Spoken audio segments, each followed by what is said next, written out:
Good morning, everybody. Welcome to the third step of the Edulink Do It Right series. Today, we are going to talk about the basics of presentation skill for entrepreneurs and everyone who's out there. Let's face it, presentation skills is not just for the entrepreneur who takes his pitch in front of an audience, in front of a set of investors. No, presentation skills applies for students. Presentation skills applies to us in everyday work. Presentation skills applies even if you're the CEO of Coca-Cola. Why? Because if you can't take your idea out of your head and plant it on the listeners themselves, what happens is that idea, maybe $1 million idea, would just vanish. So having that skill of presenting that idea that you have like your own to everyone else who's listening, it's a skill. But we have a myth. We think that presentation skills is something that you're born with. Either you're born with it or you're not. If you're born with it, if you're gifted with it, you can do wonders. But if you're not, you would just rot away. That is actually wrong. Presentation skills has always been a skill, a skill, a skill. A skill is something, if you work on it, it's like a muscle. If you work on it, if you give the right exercises, presentation skills can be improved. So that is why we got one of the best to tell you how to do the presentation. In the last session of the Do It Right series, we had Mafazi Farm, co-founder of Show and Tell, to tell you, the entrepreneurs, how you can create that perfect pitch deck. Today, we have Chathuranga Vithanage, a talented young entrepreneur, coming up in the ranks and a talented Toastmaster as well.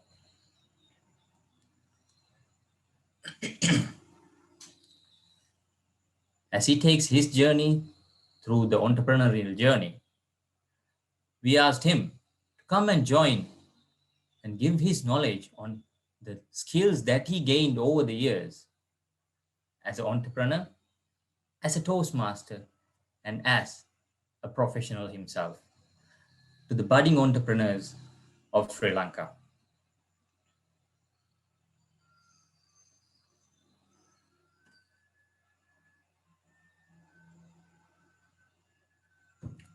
Chaturanga Vithanage is the co-founding member and the CEO of Vyral, the founding president of Startup Colombo Toastmasters, and he took that leap from the club level straight to the district level of Toastmasters International because he had that charisma and the talent to go with it. So he is now the district PR co-chair of District 82.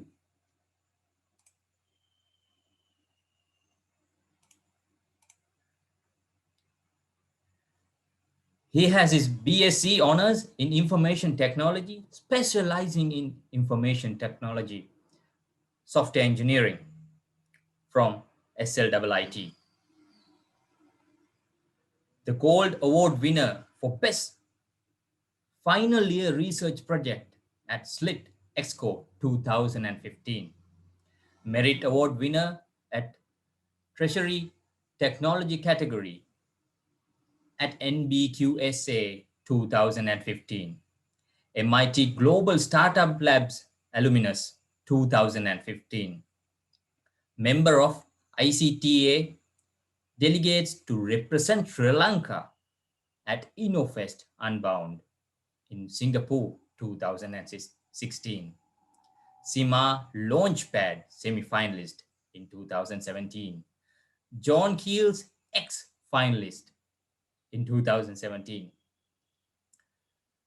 Let's give a warm applause and welcome Chathuranga Vithanage, co-founder and CEO of Vyral.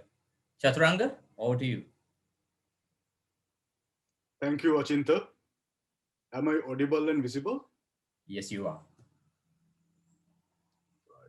So I believe you can see my screen. Can you see my camera?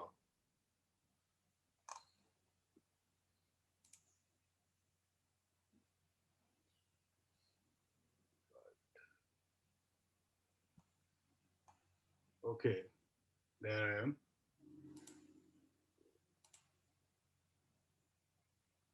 Right, you're pinned.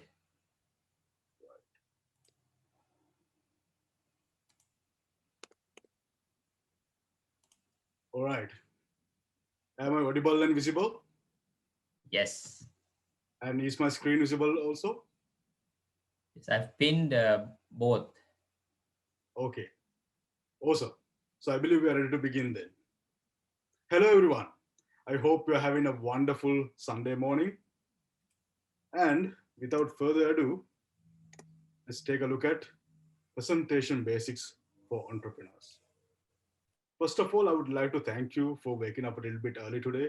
I know it's a Sunday, so it's a little bit hard to wake up on a Sunday, a little bit in the morning. But I have much gratitude for you for tuning in today for my session. So let's talk about presentation basics for entrepreneurs. You might be an entrepreneur yourself, or maybe a budding entrepreneur, or maybe you are part of Edulink learning about entrepreneurship. Or maybe you're just a university student who is interested in starting your own startup. And when you look at startups, workplaces, and even university, presentation skills play a vital role.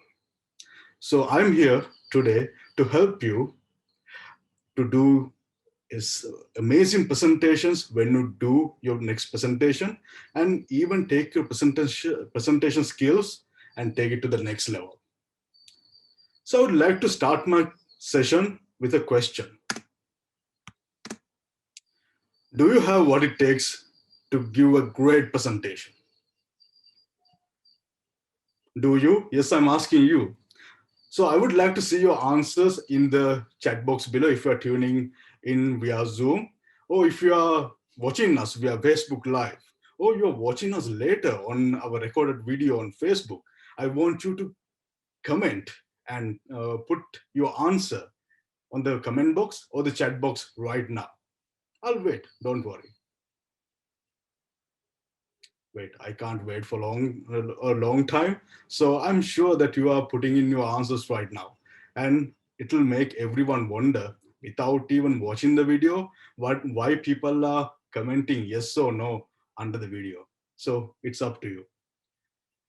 Even if you think that you have what it takes to give a great presentation, or even if you think that you can really improve your presentation skills, fret not, you are at the right place. Even if you think that you are great at giving presentations, I hope you can pick up a couple of things from this session to elevate your presentations when you do one next. Even if you don't think that you have the skills right now, don't worry. I'm here to help you elevate your presentation skills, your presentation ability to the next level. The thing about presentations is that many presenters fail to make an impact. It's very evident when you look at all these tech keynotes. The Apple ones are really great, right? You see with the COVID that they have done all video keynotes when they're launching their products, have amazing transitions, and the speakers are very well practiced and very well versed. So their keynotes are very interesting. But if you take a similar company like Samsung or Google, sometimes when they do their keynotes, they don't have the same kind of impact. Why? Because their products are bad? No. Why? Because their presenters are bad? No. It's the people who worked on these things. And it's not like they don't have the domain knowledge. It's the people who worked on these things. So it's most often not what that may, no, it's not often what you present that that doesn't make an impact. It's about how you present it. So when it comes to these companies, if you take Apple, when they present an iPhone, a lot of people, even people who like iPhones and people who don't like iPhones, they all get really into it. They all talk about it. Some people are complaining Apple is not innovating at all, and some people are saying that okay, this is the best product to ever come out in the history of products. Still, like there are people in the middle also. Don't worry about that. But when Samsung launches an equally amazing product on their side, that kind of an impact is not there. So it's always about not what you are presenting, it's about how you are presenting it. So today, I'm going to help you with this how. So we are going to talk about body language, vocal variety, and preparation. So I'll be covering these three topics today. And without further ado, let's go into body language. Body language is extremely important because when you are communicating with someone, you think that most of your communication is done via spoken word. Not exactly. Most of your communication is done via body language. I covered this on my intro video. If you have come across that on the Edulink page, if you haven't, check it out. So most of the time, we are unconsciously communicating with people, and that is body language. So let's see how you can take body language into your own advantage, how you can make it a tool that you can use to elevate representations. First and most importantly, you have eye contact. When you make eye contact with a person, you make a connection. When you are in front of a panel of investors or you are in front of an audience, when you make an eye contact with the person, they feel connected to you. They feel like, even though I'm a part of this audience, the presenter is talking to me, which is amazing because that's what you want to do, because you want to make an impact on each of the person who is present there, be it an investor or someone in the audience. So eye contact is crucial. Also, eye contact is kind of tricky because you don't want to stare at a person for too long. They say that if you stare at someone for more than 20 seconds, either you love them or either you want to murder them. I believe you don't want to do any of that with your investor. So use eye contact sparingly, and I'm going to teach you as a Toastmaster something that we do on a daily basis to improve our eye contact skill. We call it scanning. So scanning is not just you are going to look at everyone in the audience like this, but you are going to look at someone, you say something, and then you go to the next person and you say something again. So it can be a sentence or a part of a sentence. Still, you are going to talk to each person. This is something you need to practice because first, when you start it, it's going to feel a little bit weird. But then you get into the mindset where you feel like you are doing your presentation to each of the member. Like part of your presentation is going to each of these members in the audience or members of the panel if they are an investor panel. So talk to them one by one and go to the next person. You can start from, if it's a big audience, you can start from the top right or and then go like this. Or you can start from anywhere that you feel comfortable, but make sure that you make eye contact with every single person. who is in front of you. That way, you can truly connect with them and you can truly communicate with them. And that's the start of making an impact with your presentation. Next up, we have gestures. So you can see that I am standing right now. I would much rather do this presentation sitting down. The reason that I'm standing is that you get to see the gestures that I'm making. Gestures, some people like to use a lot of gestures like me, and some people don't like to use gestures at all.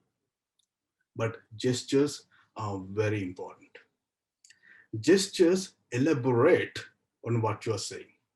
So when it comes to gestures, you can utilize gestures to your advantage. You can utilize gestures to make a point. If you are making 3 points like body language and uh, vocal variety and preparation, you can use your hand to point at it, point it out. Or if you're presenting in front of a screen, you can point to something on the screen and say that, okay, this is what I'm talking about. Then your audience attention is going to go to that screen.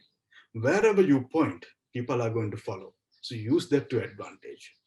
Also, you don't want to overuse the gestures, because what happens when you do that is that people are going to look at your hands and they're going to forget what you're talking about.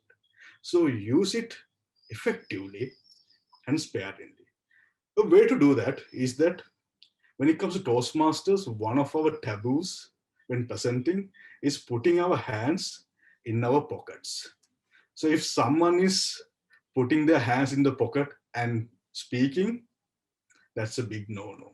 Also, you shouldn't speak like this also. Like, you would feel that, okay, I'm being a bit of an admiral right here and trying to uh, be assertive, but you are not. This and putting your hands, like wrapping your arms like this, or putting your hands in your pockets, are called closed gestures. Closed gestures means that even though you are trying to appear a little bit tough, you are actually not very confident in front of an audience. Because when you be like this, you are trying to protect yourself. This becomes a barrier between you and the person you are talking to, and in this case, your audience. So to establish the rapport, to show that you are truly willing to be a little bit vulnerable, because you are so confident that you can do this presentation. Maybe you're so confident that the problem that you're solving is going to change millions of lives. Then you are willing to be open. So use open gestures. It can be something like open palm gestures like this, or even go further, just try to embrace the world like this, because that means that you're open, you're being honest with your audience, and that's what the audience needs. Not someone who is a phony that is going to listen to you don't want to listen to a phony, right? You want to listen to someone who's honest, someone who can relate to. So great gestures are important. So I would like to point out an example of not so great gestures, like trying to use body language to your advantage but failing. Can anyone guess who I'm talking about? No, I'm not talking about me. I'm talking about Donald Trump, the ex-president of United States. When you look at his speeches, you see that he's always using this gesture, right? It's open palm, but at the same time, he's closed from the audience. So this is a classic example of trying to use body language to be and appear honest, but at the same time your body saying that no, you are actually not being honest with your audience. So even though open palms are good, if you are still trying to barricade yourself from the audience, it fails, it misses the marks, it doesn't hit the mark. So be open with your gestures, be open to your audience. Pause. Pause is very important. Pause means that you're going to stand straight. And if you are standing, it means that you have your feet shoulder width apart and you are totally relaxed. I call this being rooted. When you are rooted to the floor, to the ground, you have an amazing connection and you have a strong base to build on top of. This is something that if you have problems with your post, something that you need to work on with maybe a friend or a colleague of yours to check how your pose is. Because when you're giving a presentation, you don't want to be hunched down like this, or you don't want to be like this also, because it doesn't feel natural. It feels that you are tensed. You don't want to be tense when you're giving a presentation. You want to be really relaxed. So stand with your feet shoulder width apart. Be relaxed so that you can truly be honest with your audience. Next, let's talk about vocal variety. Vocal variety is not just changes or the dynamics in your speech, in the way you speak. Vocal variety extends a lot more, because vocal variety is the other part of the equation when you are presenting. Vocal variety is where you can really use to connect with your audience apart from gestures and eye contact. Vocal variety helps you tell a story in a more engaging way, because your audience is going to listen to you in much more and give you much more attention when you have a little bit of dynamic, little bit of change, little bit of interest in your presentation. So let's look at how you can use vocal variety to your advantage. Volume. Volume is very important. There are people who are naturally loud. They can speak extremely loud and grab the attention of the audience. Some people would like to, you know, speak a little bit in a low volume, very soothing volume. A great presenter knows how to use volume to their advantage. You can start your presentation with a good morning, everyone, very high volume. So you instantly grab your audience's attention. And when you really want to say something that they want to pay close attention to, you can lower the volume, because a whisper sometimes can be more powerful than a shout. So something like, if you want to tell your investors about what your secret sauce is, what makes your startup tick, you can say that, hey, the secret is that we really care about our customers. That whisper makes your audience come a little bit front in their seats and listen to you more closely. But make sure, even when you whisper, that your audience can hear you also, because that baseline, establishing that baseline is very important. Next up, we have pitch. Pitch is how high or how low your voice is. All of us have a range when it comes to pitches. Also, we have the pitch that we usually speak on. So some people have a higher pitch, higher register, or some people have a low register, like me. It's okay to have a pitch that you are comfortable with. Everyone has that. See how you can utilize pitch to your advantage. See how you can utilize, if you are someone who's comfortable with lower register like me, see how you can use higher pitches.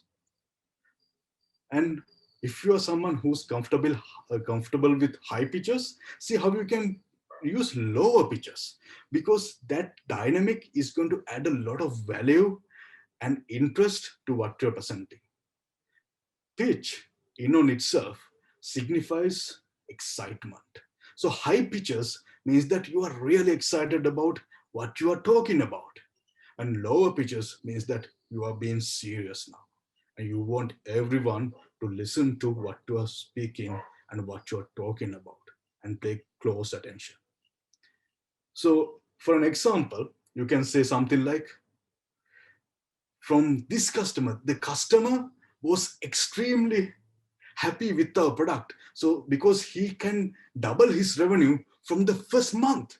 See how you can use high pitch to drive excitement, and then you can drop back to a lower voice and say that this is all because of the hard work that my team has put on for the past 6 months. See how you can use the dynamics to drive an amazing, interesting sentence when you are doing your presentation. Yes, I know that you are going to use pitch to your advantage the next time. Tone. Tone is the emotion behind what you're speaking about. When you are talking to someone, you can see, you can feel what they actually feel. That's a part of communicating with someone. You can see that if they are excited, or if they are feeling a little bit down today, or if they don't have the energy to speak today. It's all about the tone. Also, people say that most of the arguments happen not because of what you say, it's because of the way you say it. And that relates to tone.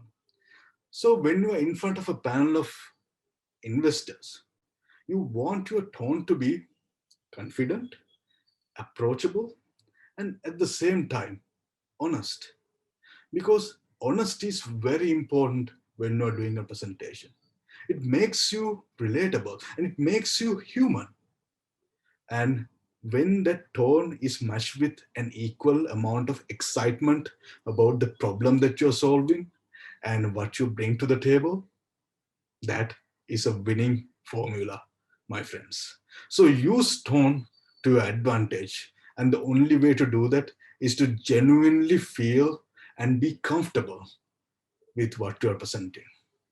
And if you're not comfortable presenting in front of an audience, you can always go into my next slide, which I'm going to cover a little bit, or join a Toastmasters club, which is nearby in your area, because that's going to help you a lot. Pace. Pace is the rate of which you speak. Also, pace includes the pauses that you can utilize in your speech. When it comes to pace, a rapid pace means you are moving rapidly. You can see that if you want to signify that you have approached a lot of customers, you can say something like, I went to this customer, this customer, this customer, and that customer. They all loved our product. So it's very rapid, and you can take it down a notch. You can really pace it out when you are speaking something that you want to register in your audience's mind. And say that our customers, even though we approach 100 people, we got 90 people, we really care about what kind of feedback we got from the 10 people that we couldn't get into our product. See, with slowing down and speeding it up when you are doing your presentation, you can add these dynamics to really drive home and make your presentation interesting. Also, when it comes to pace, there are presenters who are naturally fast speakers. Also, there are presenters who are naturally slow speakers. Fast speakers have the risk of not being understood by their audience. Slow speakers have the risk of losing your audience's attention because it takes a long time for them to arrive at their point. You see what I mean, right? So identify what kind of a pace that you naturally have, and then start to see how you can change it. And when it comes to pace, you don't want to uh, bore the audience, and you want the audience to understand what you're saying as well. Because when it comes to investors and communicating with them, being understood is a is the foundation, and it's a cornerstone that you have to work on top of. Then let's look at how you can prepare for your next presentation. Can be a pitch, can be a presentation at uh, your university, or even if you're doing a presentation for your office colleagues or your boss, maybe. The first thing to know is to do your research. Know your audience, because you are presenting to your audience. Always see what they're interested in, what makes them tick. Because your audience, if they can't relate to what you're saying or what you're presenting, you're going to lose their attention. If you lose that attention, you can't communicate clearly, and they don't register, they don't remember what you have presented. And that's the worst thing, because you are here to make an impact, right? And you want to be remembered. So know your audience, know what they want, and present what they want. You have to be a little bit generous. Maybe you have to stay like, you have to go a little bit further from what you have practiced. You might have to improvise, put in a joke here and there. Still, if you can be a little bit flexible and still drive home your point, you are golden, my friend. Also, when it comes to investors, some investors really love their numbers, and some investors are tech enthusiasts. They really want to know what kind of technologies that you are using in your product. So when you do your research, when you know who you're talking to, whom you're talking to, and who's in your panel or your audience, you can cater to what they're interested in. So if you go and do a tech heavy presentation to an investor who's focused on numbers, you're not going to get that investment, my friend. I'm sorry. But if you do a numbers heavy presentation to someone who's interested in the tech side, and they're going to ask, okay, what kind of technologies that you're using? I don't see a slide or any kind of description about the technologies that you're using. I really want to know. Tell me. So be prepared to answer these questions. Think of your presentation through, and most importantly, know whom you are presenting to. Visualize and realize. This is something that I myself do before a presentation. It might not be one to one or an apples to apples visualization, but think of your presentation before you go. It's not 5 minutes, but start thinking about it a couple of days before and see how the presentation is going to go. Are you going to go into a room, maybe like a conference room? Are you going to shake their hand? Just visualize it. Most importantly, visualize that the outcome that you want from the presentation. See, if you want an investment, think that you have already gotten that investment from the investors. Think of the winning scenario, because that puts you into the mindset of a winner. You walk into your presentation with the mindset of a winner, thinking that, okay, I have already gotten this investment. I'm just doing my presentation again. It means that you're going to lose those nerves. It's going to be there still a little bit, but you are confident because you have visualized the winning scenario. And at the same time, be willing to be a little bit flexible, because investors are there to ask you questions. So you need to do your preparations and know your audience and be prepared to answer the questions that they have.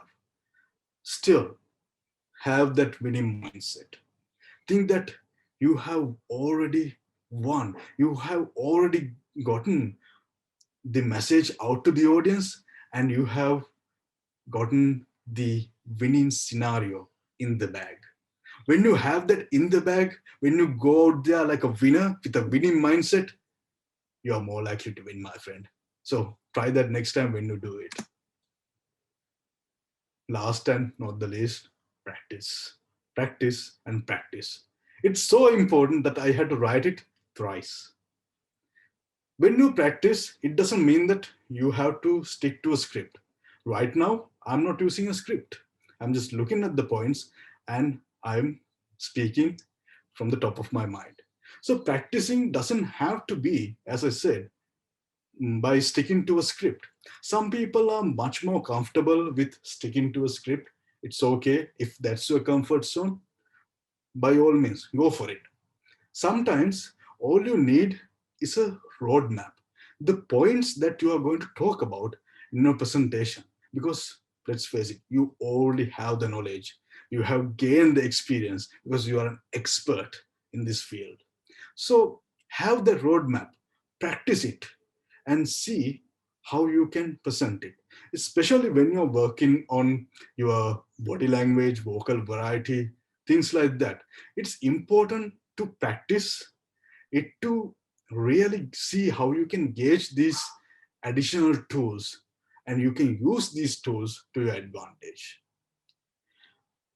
Maybe you can practice with a friend, so that friend is going to be like, you have to find an honest friend, not someone who's like a frenemy who's going to say, oh man, that presentation, it's not that good, even though if it is good. Oh, you don't, also you don't need, you shouldn't go with a friend who's going to say, whatever the presentation that you do, Machan, that was the greatest presentation that you have ever given, that's the greatest presentation that I have ever seen. And not that friend. Also go with a friend who's honest with you, who is willing to give you honest feedback. That friend is going to help you a lot more when it comes to your practices. And at the same time, if you can't find a friend, because let's face it, I'm right now, the area that I live in is under lockdown, so it's difficult to sometimes find a friend or someone to help you with your presentation. It's okay, fret not, record yourself when you are practicing your presentation, so that you can play it back and you can be your own impartial judge and see where you can improve with your presentation, where are the things that you have done right, so you can feel happy about, okay, I've come a long way since I've started. So when you practice, always use these techniques to practice it.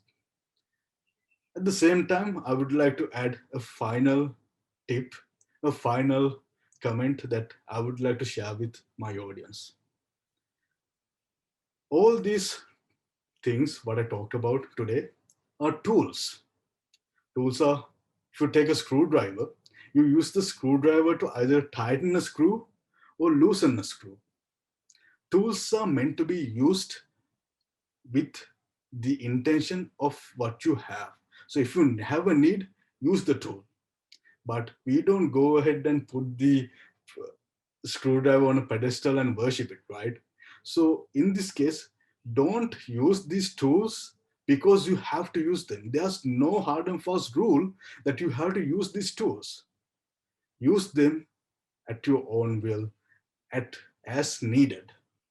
Because at the end of the day, when you are presenting something to your investors, when you're presenting uh, your startup, or you're doing a presentation to your colleagues or in front of an audience, what you need to do is to appear as yourself.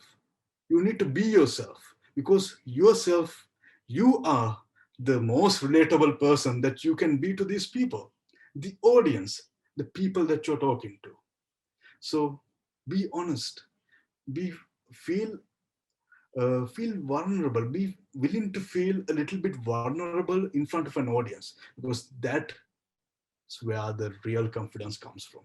At the same time, be a little bit flexible. Always, uh, there are going to be things that are going to affect your performance. Might be something as a dog barking when you're doing your webinar, or maybe uh, the electricity going off. Just be relaxed. See what you can do and say to keep the engagement going. Because at the end of the day, that's what matters. How you present yourself to your audience. So, with that in mind, I hope that the next presentation that you do is going to be an amazing one because I know it. And I hope that I've helped you with these points to elevate your presentations to the next level. With that, I believe we are open to have our Q&A session. So if you have any questions, send it to Achinta over WhatsApp or put it on the chat box. Our moderators will help me with going through your questions. So let's take a look. Thank you very much.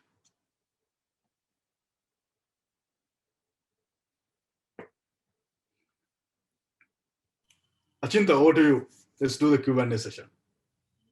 Great session, Chaturanga. So, few questions have been, trickling in. I think, after, finish your session, they will, have an idea of, how to go about it. But one question that I got was, I get a shaky voice before I start the presentation. Do you feel it too? And are there any tips to get rid of it? I used to have that too because when I was in the university, I used to wing all my presentations. So I would have the slides, but I would not stick to a script. I am doing the same thing, but as you can see, my voice is not that shaky. So it comes from practice and experience. The more public speaking that you do, the more presentations that you do in front of an audience, the more comfortable you're going to be with presenting. And at the same time, the nerves, they don't completely go away.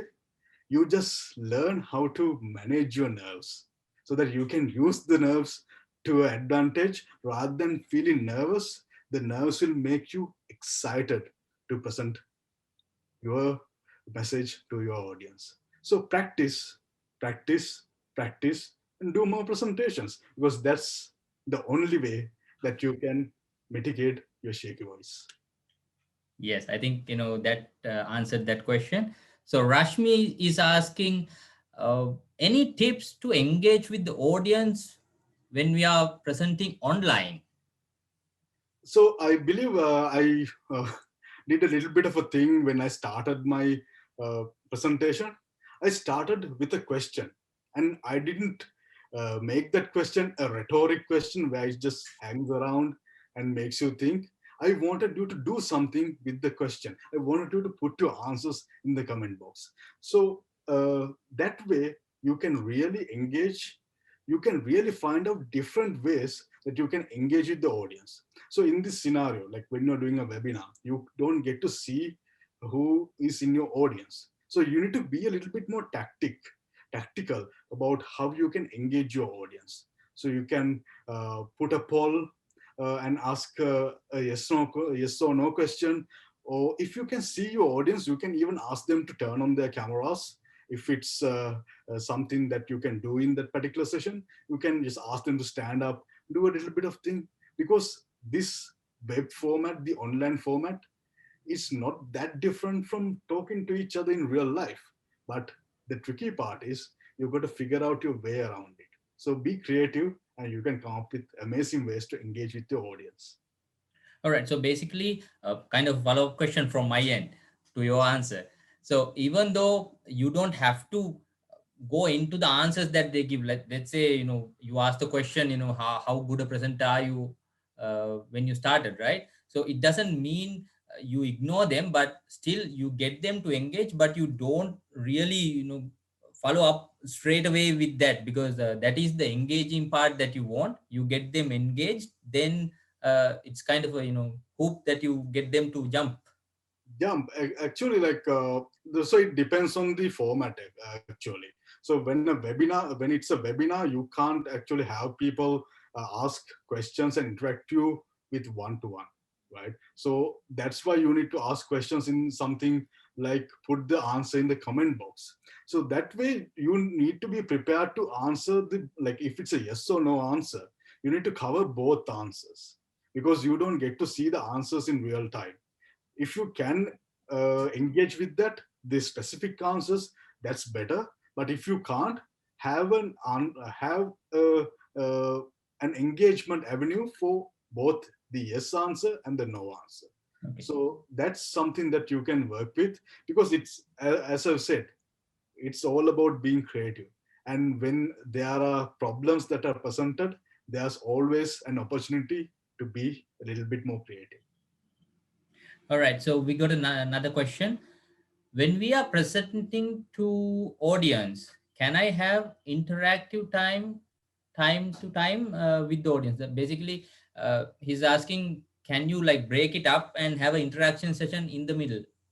It's up to you, right? So there are no hard and fast rules on how to present, and there's no formulas, right? There are only tools. So it's up to you to decide.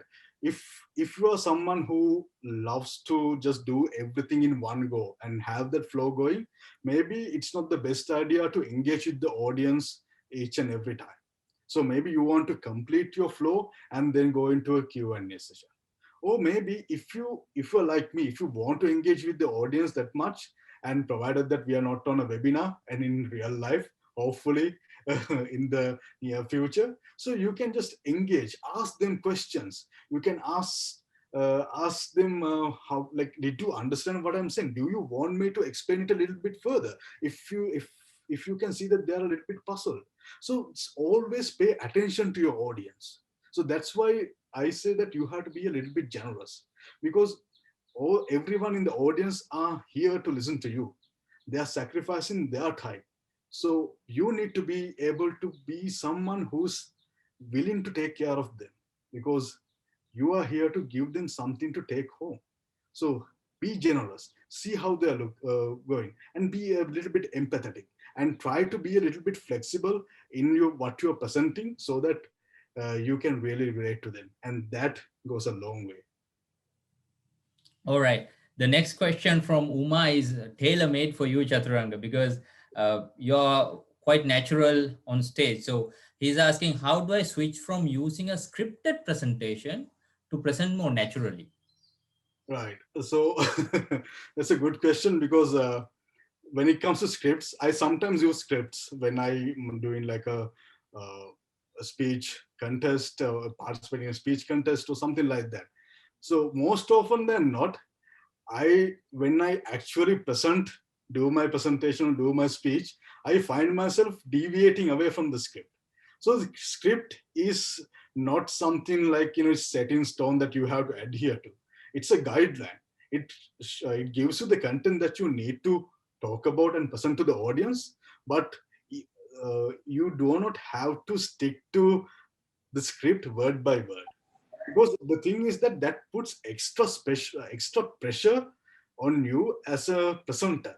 If you deviate for a second from the script, that can throw you off, and you don't want to be thrown off in front of an audience, right? So use the script as a guideline. It's a helper, right? So even if you deviate from the script, don't worry, just do your presentation, because your audience doesn't know about your script. Okay, so the next question is from Shenal. Hi, Chaturanga. When I don't stick to a script, I tend to get stuck with the vocabulary, not having enough words to express. Any tips on improving that? Right. So the only way to improve your vocabulary is something that I believe practice for generations in our humankind is reading. So if you can read, doesn't have to be a book, doesn't have to be a magazine. Even if you read something online, and make sure it's quality content, not some Facebook post that someone has ranted on. So see how you can read more, because reading is going to improve your vocabulary extremely fast. And at the same time, if you feel like you're comfortable with sticking to a script, stick to the script. Just practice it well enough that you are not thrown off when you get off the script. So that's what I meant by being flexible. So when you're comfortable in front of an audience, when you have practiced it, and you know what you're talking about, nothing's going to throw you off, right? So practice, practice, and practice, and practice in front of an audience if you can, and do go out of yourself of your normal thing, read a little bit more and do more presentations. Because when you do that, it's going to be like riding a bicycle. Obviously. So the next question is regards to the eye contact. Don't you think it's better to stick to one person? That's the question. So if your audience is only one person, then of course go ahead and just make eye contact with that one person. But if you have more than one person, you don't want to be rude to the other people by just talking to one person, right? Because at the end of the day, it's about what you want to achieve with your presentation. If you want your message to be taken by just one person, speak to them. But the thing is, the rest of your audience is going to feel ignored. You don't want that, do you? You want to engage with each and every one of them. So talk to each and every one of them. And maybe if it's a live session, if you are in real life meeting, if you can meet and talk to them before your session, that would be an amazing. You get to like have that personal connection with these people. And then when you're presenting, it will be like you are presenting to an audience of friends. And that always helps. So don't stick to having eye contact with one person.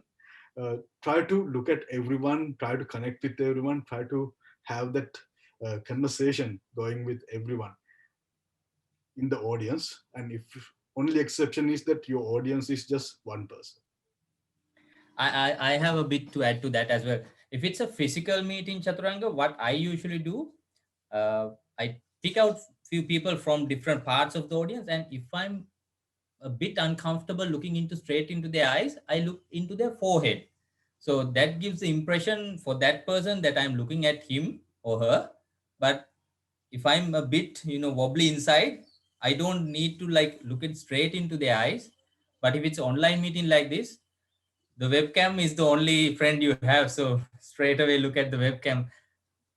Yeah, Uh, exactly. Good pro tip, Achinta, right? So some people are not very comfortable with looking into other people's eyes, right? So even for me, when I'm starting up with my public speaking, it was a little bit something that I had to work on. So you can, as Achinta said, right? You can use these little tips to like do the eye contact, have that eye contact, and at the same time, like work your way towards upwards it. And for me, I personally, what I do is I talk to each person. Like every sentence, I speak to one person and then I go to the next person and I go to the next person. So that way it feels to me like I'm having a conversation with them. So that for me, that's something that has worked. But for every one of us, we are different, right? So see what works for you. And always there are people like me and Achinta who's here to help you out. the next question is on time management. So I see that you've finished within the barriers of the time, but it is an issue for some people that they go over time from the allocated time that they're given for the presentation. I remember when we were at university, that was one of the biggest issues that we had. So time management is another trouble for this person. So do you have any tips? Yes, of course. The thing is, usually when we go over time, is because of two reasons. One is that you haven't practiced enough. Number two is that you have so much content that doesn't fit into the time frame. So if you have to do a speech for 7 minutes, try to do the whole content. Make sure that it fits in about 4 minutes, 4 to 5 minutes, so that you have those extra 2 minutes if in case something happens. And for most importantly, so that you can take a breather, you can pause it out, you can adjust your pace. So when you have the content for the 5 minutes mark, when you're actually presenting, you can, it will take about 7 minutes. Because if you try to put a lot of content into what you're going to say and try to fit the 7 minutes, it's going to go over time. So have the content be like, it's a concept called KISS. Keep it simple, stupid. So keep it. I'm not calling you stupid, by the way. It's what it's called. So keep it simple and make sure it fits on a time frame. The content is fits on a time frame that's much lower than the designated time that you have, the cutoff time, so that you can you can take a breather, and you can use all the tools to give an excellent presentation. All right, moving on to questions that came on WhatsApp. What time should I change the pitch? I think you talked about pitch, pace, pause, and all those stuff. So the question is, what time should I change the pitch?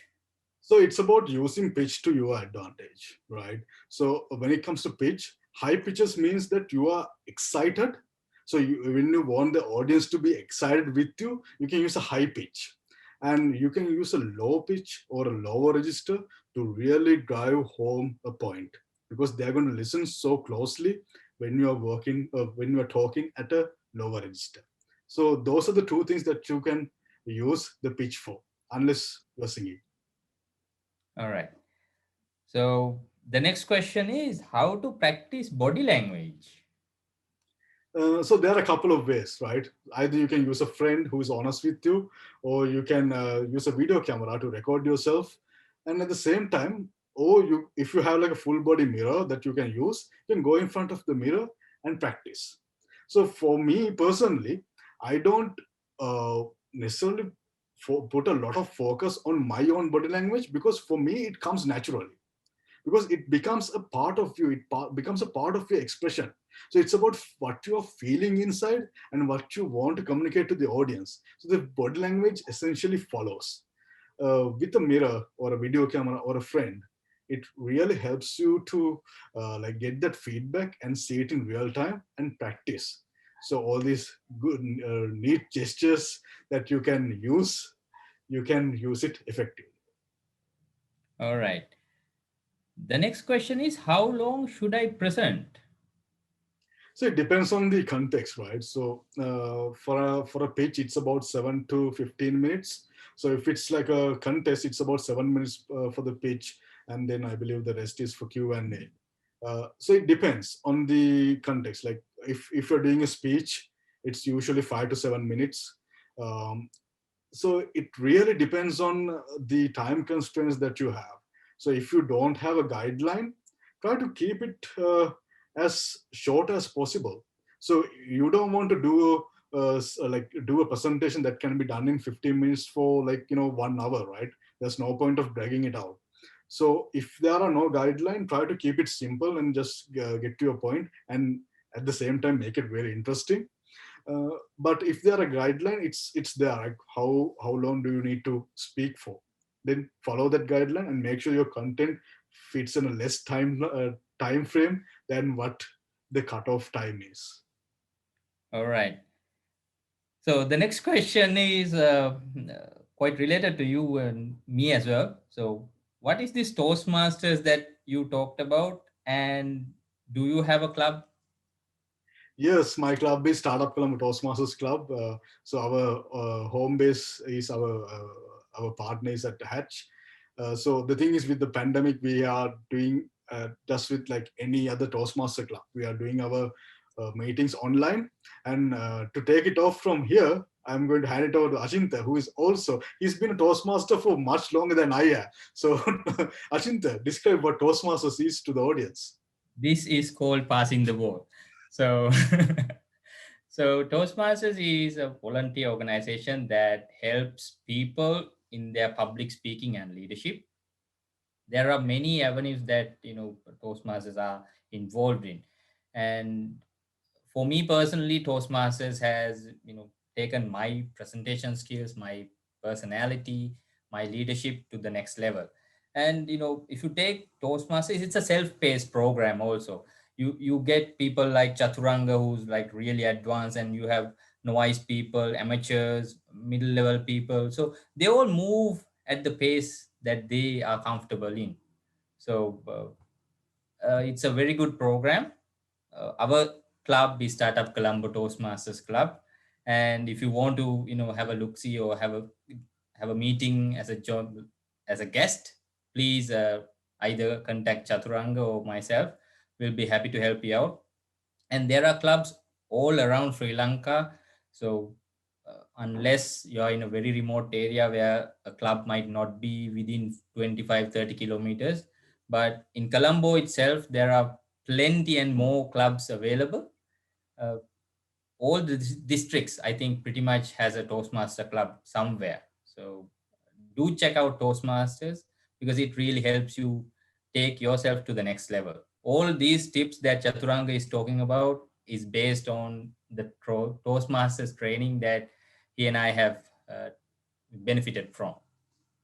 Also, when it comes to Toastmasters, there are two things that I would like to add to what Achinta said. For me, Toastmasters has been an experience where it feels like a place where friends are helping friends. So you are, if even if you make a mistake, you're not gonna get judged. So people often thinks that if they go and do a presentation and if they do a mistake, you're not gonna get judged, because everyone there at Toastmasters Club is there to help you and to improve themselves. So they're like, okay, I know you had to abruptly end your speech like this, but next time, okay, just try to do something else. So they are going to give you pointers and they're going to help you with that. So it's really a safe environment where it really feels like friends are helping friends. And the other point that I would like to add is that even if there is no Toastmasters meeting or a Toastmasters club in your area, one of the great things about this pandemic, even though how terrible it is that all the gatherings and all the meetings that we do, even at Toastmasters, it has become online meetings. So even if you're far away and from a remote area, if you have good internet connection, you can just join as a guest to any of the Toastmasters meetings that are happening. Even if you are from Jaffna, you can connect with a club in Colombo if you want. But I believe like the Jaffna has its own club, but the possibilities with the technology that we have right now is endless. So I believe Achinta can remember like we had a meeting with Achinta's old club in Malaysia. So our club is based in Sri Lanka and their club is in Malaysia. So we had a joint meeting online, and it was one of the most wonderful meetings that we got to have, and it was a great experience. So with that, like the with technology, go for it, and you are the only one who is limiting you. If you are limiting yourself, that's you are the only one who's doing that. So don't be the limiter of yourself. Go forth and do great things. Yeah, exactly. How can you turn that obstacle into an opportunity, right? So I think, presentation skills is also an obstacle for many people. So how can you take that and take it to the next level and make it an opportunity for you? So if there's no any more questions, I think we can wrap it up quite Yes. early. There's about another 20 minutes to go. So I've asked everyone to unmute themselves. So if you have any questions, this is presentation skills workshop. So voice out your opinion, voice out that question. And I would love to hear your voices also. So yeah. Is it required to smile when presenting? Not exactly. So I tend to be generally even lately very happier person. So I tend to smile a lot when I'm presenting, but it depends on what you are saying, right? So if you smile and say something really, uh, something that needs to be registered, and something that needs to have that gravel, that oomph. So maybe smiling when you say that is not the way to go. So when you use smile, also your facial expressions, try to use that to your advantage. So when you want to connect with the audience, when you want to appear friendly, you can smile. But when you are saying something serious, maybe you need to like tone it down a little bit and be serious for a second and say that in a very serious way. Then you can smile and break the tension.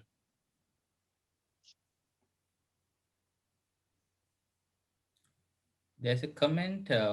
Hope your dress will play major roles. I think, talking about your entrepreneur dressing style.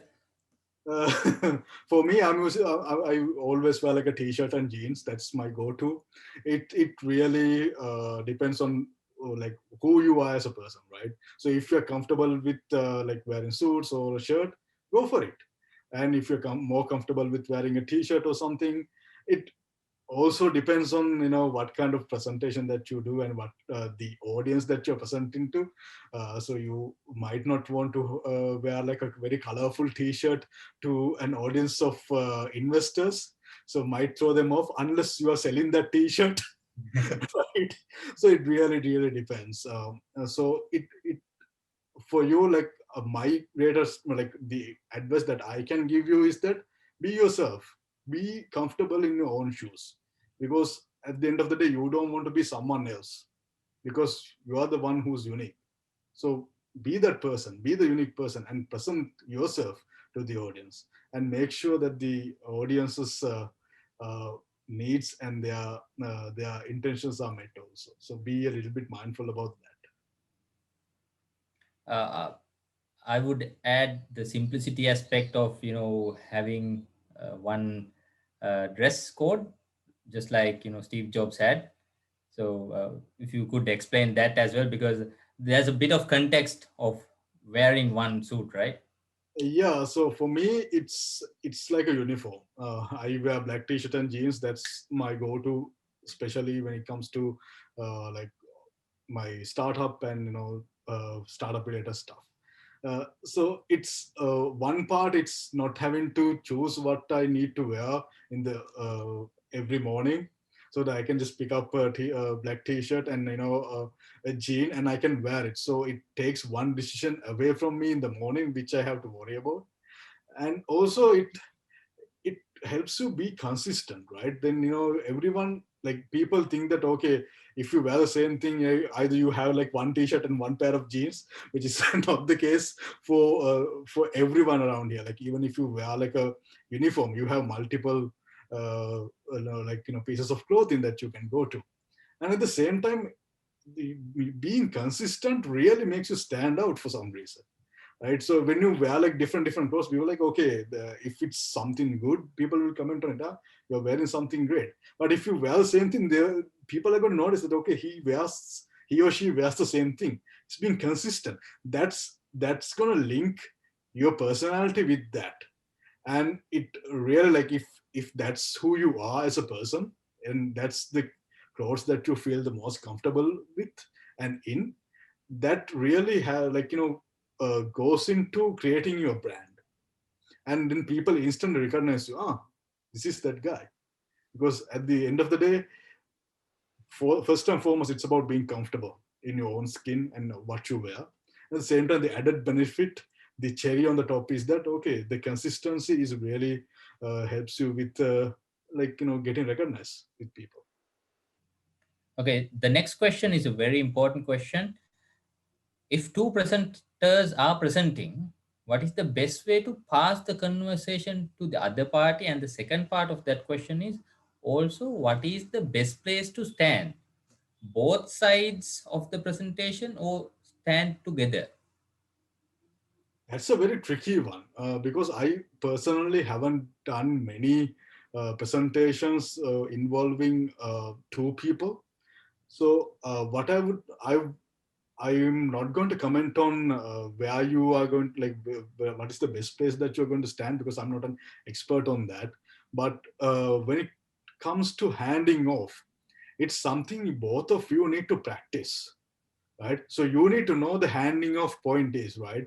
So it's not going to be like an award ceremony where the two presenters are like, okay, he's going to, like, one guy is going to read something, and the girl is going to read something else, and you have to pass the baton with, like, calling the name.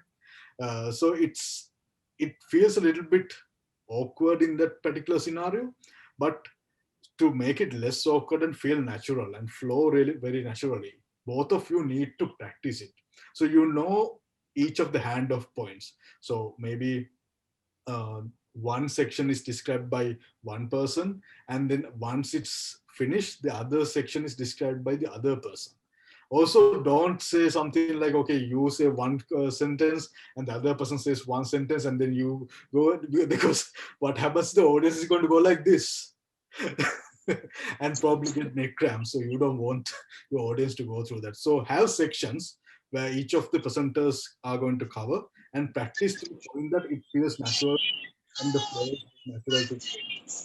Uh, in Uh, terms uh, of branding, I would add a bit to that point, Chaturanga, because I have a bit of experience on being an MC as well.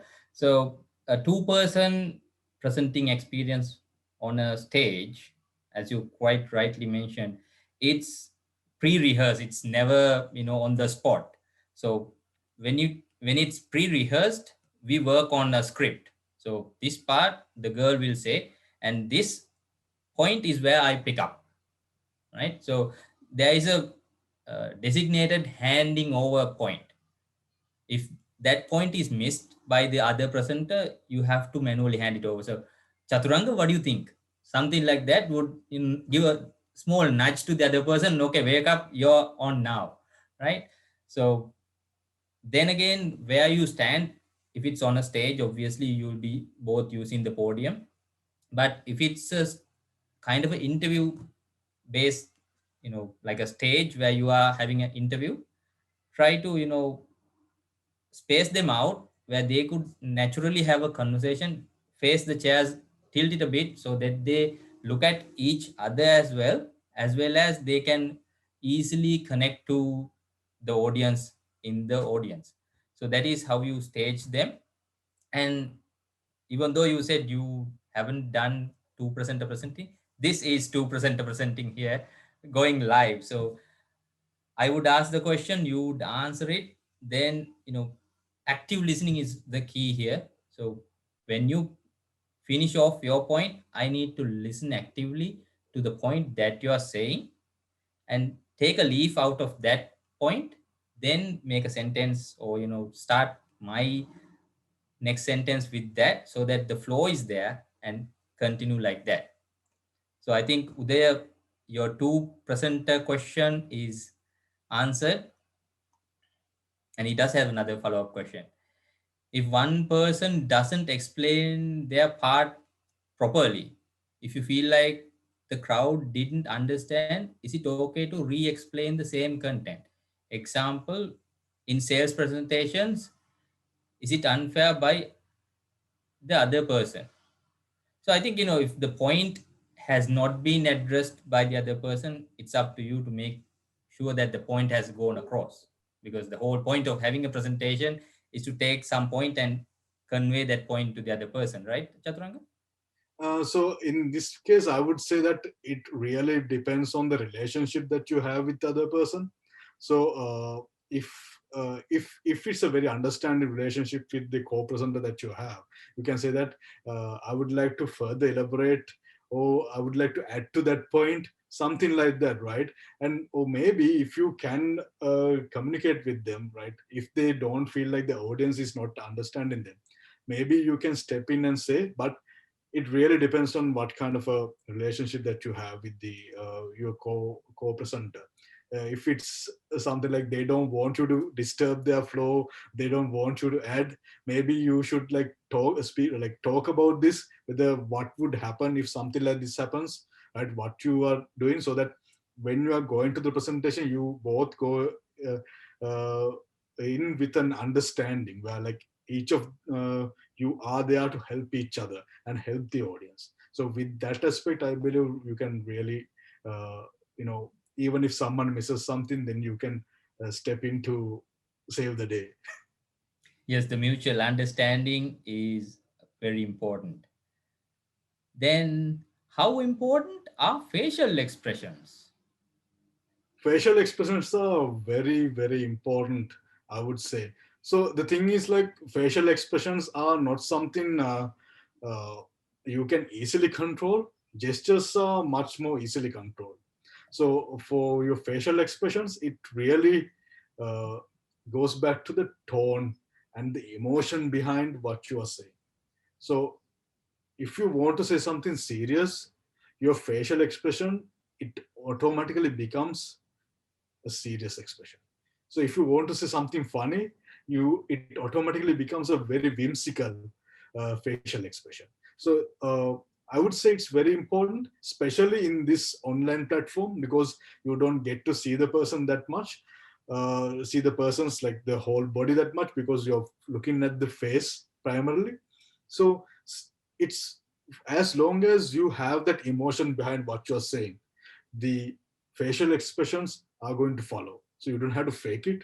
It's going to come naturally to you.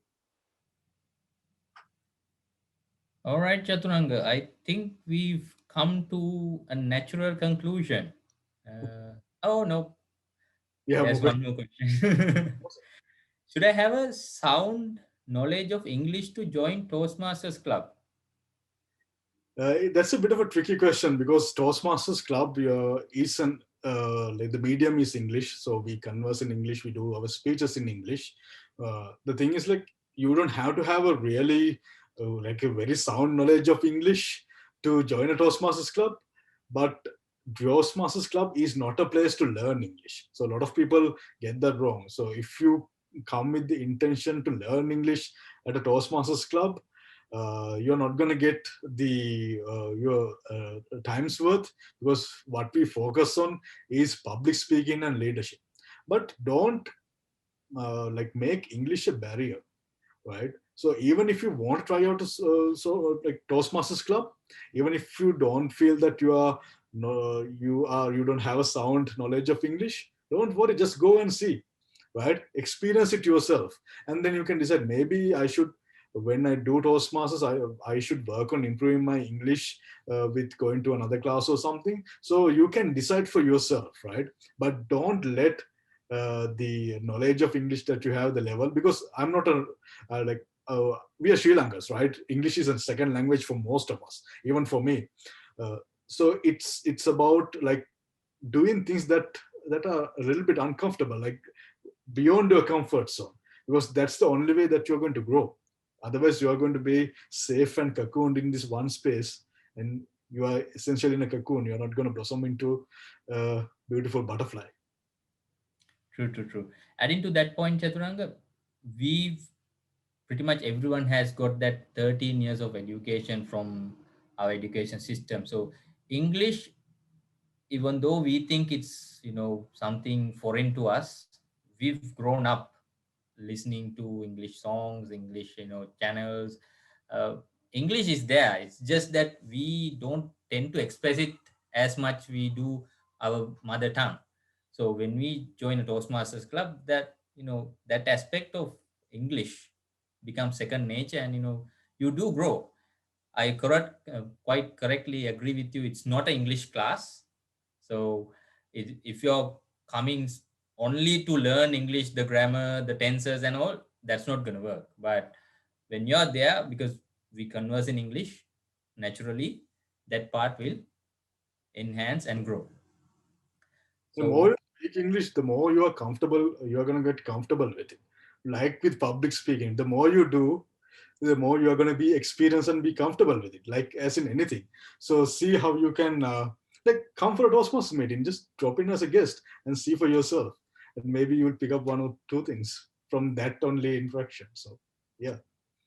So there's another question. Hi Chaturanga, is there any basic way to make a presentation in a point form to take ideas easily when presenting? Point four. That's a very, I would say it's a tough question. So because I don't know what kind of context that they're coming from, so Yeah. it's kind of difficult for me to answer. So I would like if you can elaborate a little bit more on that question. If not, I can give you like a general answer, but I would love for you to elaborate on that. What's the context here? Niroshan, can you elaborate a bit more? You can turn on your mic and speak. I would Yep. love to hear your voice.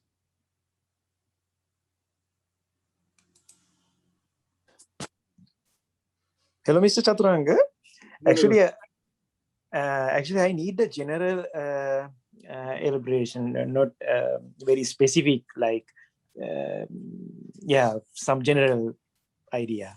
Right. So if you have a couple of points that you need to go through, like even in this particular presentation, if you have been following, right, I had all the points in bullet form, and for each point, I elaborated on. So what you can do is that you don't need to use like like this particular presentation I have is about 11 slides, and two of that is basically my logo. So with that, you can eliminate, like you can have a very short slide deck, very small slide deck. But if you have the knowledge to speak on each of the points, you don't need to put everything on the slide deck, because that will, number one thing, that it'll prevent you from reading of the slide, and number two, it'll help you be a little bit more flexible and be attentive to your audience. So go through each point, elaborate on each of that, and if the slide deck is something that you need to be shared with your audience, then you can go ahead and add, like for each point you can add a bit of a description and you can work on that. Unless, just go through each point, elaborate on each of that, and go to the next one. I hope that answers your question, Hiroshi. Yeah, thank you. Okay, good. All right, with that, we have come to the end of the allocated time that we have for today's session. I would like to take this opportunity, first of all, to thank Chathuranga Vithanage, co-founder of Vyral and CEO of Vyral, for taking, this time out of his busy schedule. I know he's a very busy person. It's very hard to get, hold of him. So thank you, Chaturanga, first and foremost, for, taking this time out of your busy schedule to help the budding entrepreneurs. As you can see, these people who have come here today are just coming out, just budding, and coming with their entrepreneur dream on in their hands, right? So I think every one of the persons who participated today took something from it, and with the lengthy question and answer session, we never had a do it right series session this long for question and answer. So this really goes to show that they had the questions, and Chaturanga, you really delivered on that as well. So then I would like to thank each and every participant who participated today. I know it's Sunday morning, early morning also. uh, Taking that time out in your schedule might have been difficult as well. So thank you all for coming in numbers, almost 50 participants at some point during the session. So thank you all. I would like to remind you again the link I've shared. I'll share it again. Go to that link and put your details down. We will be giving you a signed certificate of participation from Chaturanga, from us, as uh, proof that you participated for this session, and you gain the knowledge. And also in that website itself, you can put other topics that you would like Edulink to cover as well. So please go there and put your details and get your certificate of participation. Chaturanga, do you have anything to say? Yes, I would like to thank everyone who joined us today and who's watching in the future, even through Facebook, any kind of media that we are going to put it on. So up to Ashinta on that. And thank you, Ashinta, for giving me this opportunity. And I hope everyone gained something from this. And I would love to see your presentations going to the next level next time. So thank you very much. I hope you have a wonderful day. Thank you, everyone. Thank you, Chaturanga. So the link is up here. So please do go and put your details down. With that said, Chaturanga and everyone else, hope everyone has a great Sunday evening. Thank you and bye bye.